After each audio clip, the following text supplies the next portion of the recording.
Welcome to the final installment of Horror Galore. And we are at where I said we were going to be at the last episode, which is the Hammer Horror 8-film collection.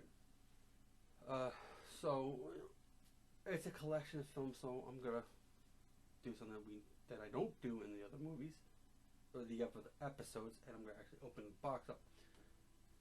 Although I did it for a different one. So first you get the slide box.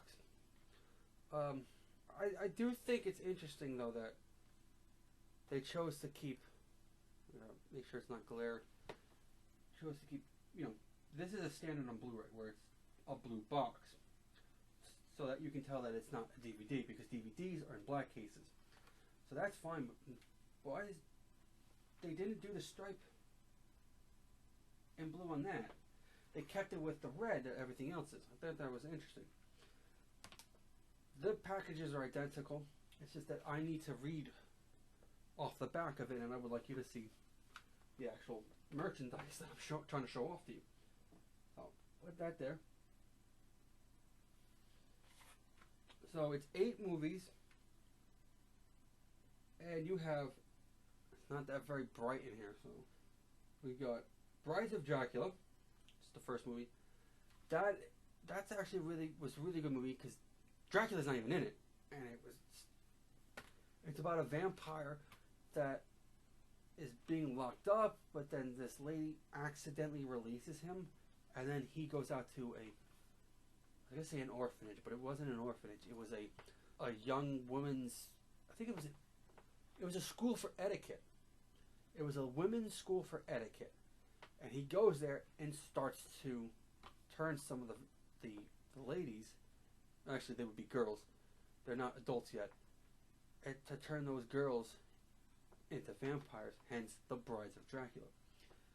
The next one is The Curse of the Werewolf. That was also a good movie. It's more in the lines of drama than that one. That one is more of a drama than it is a horror movie. Whereas this one was played more on the sympathies that it's a curse, that he doesn't want it. The next film is Night Creatures. Unfortunately, I didn't watch that movie yet, so I have nothing. There's nothing I can say.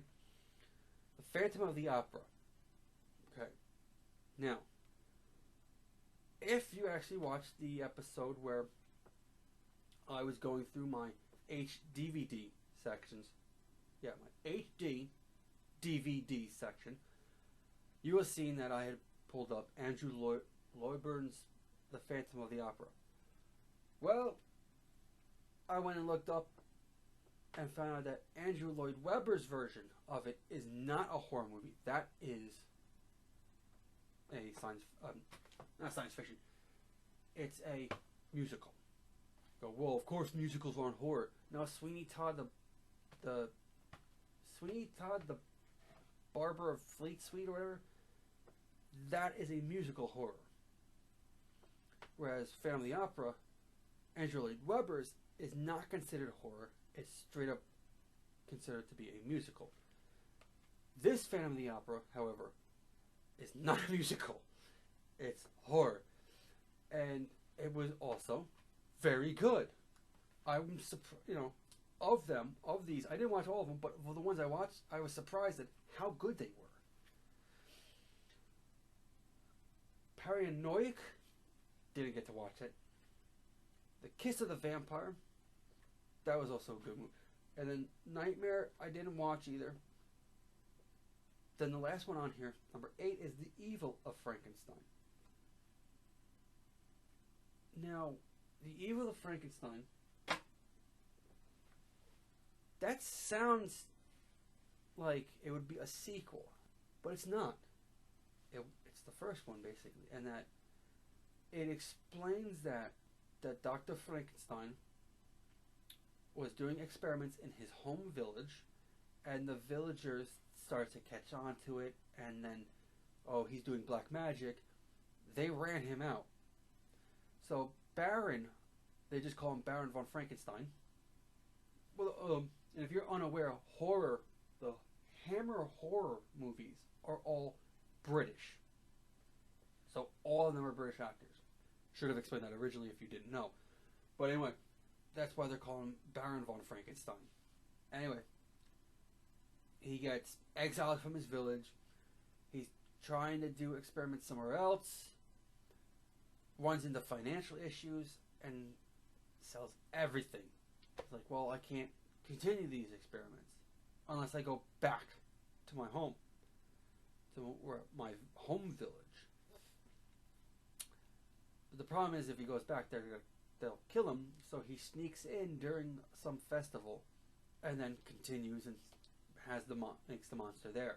So I thought that was interesting that they set up that Dr. Frankenstein didn't just do it once. He'd been trying to make a creation for years, and it took a long time for him to get there.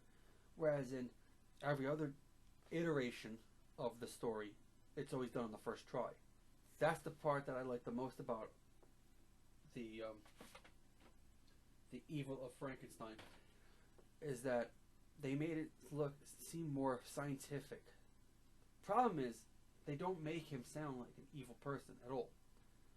It's the evil of Frankenstein is more of what the non-scientific people think of him as being evil, and that this monster is the evil of Frankenstein. And there are, like, I think about 30-something Hammer horror movies, and these are the only 8 I have ever seen, or no, the only 5 that I've ever seen. And I liked every one. I would like to see them, like, a resurrection of this stuff. Especially since Universal Studios Monsters version of they were doing the Dark Universe. That, according to them, was an absolute failure. So they canceled it all. I would like to see the Hammer Horror go, you know what, we're going to show you how to do it. So you can follow me on Twitter and Instagram. You know, like it if you did. Comments.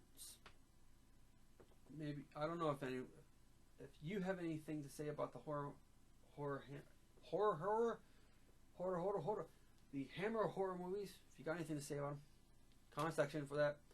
I already said the like thing. Subscribe if you haven't. Follow me on Patreon, Twitter. Follow me on Patreon if you want to financially support my channel. That's extremely appreciated. And links for the description for that stuff. This is the last episode of this, probably for a very long time. I said in a previous one that this might wind up now becoming a yearly video that I put out in October. But other than that, thank you for watching this series. That's the end of the series for now, at least. Thank you for watching. Goodbye.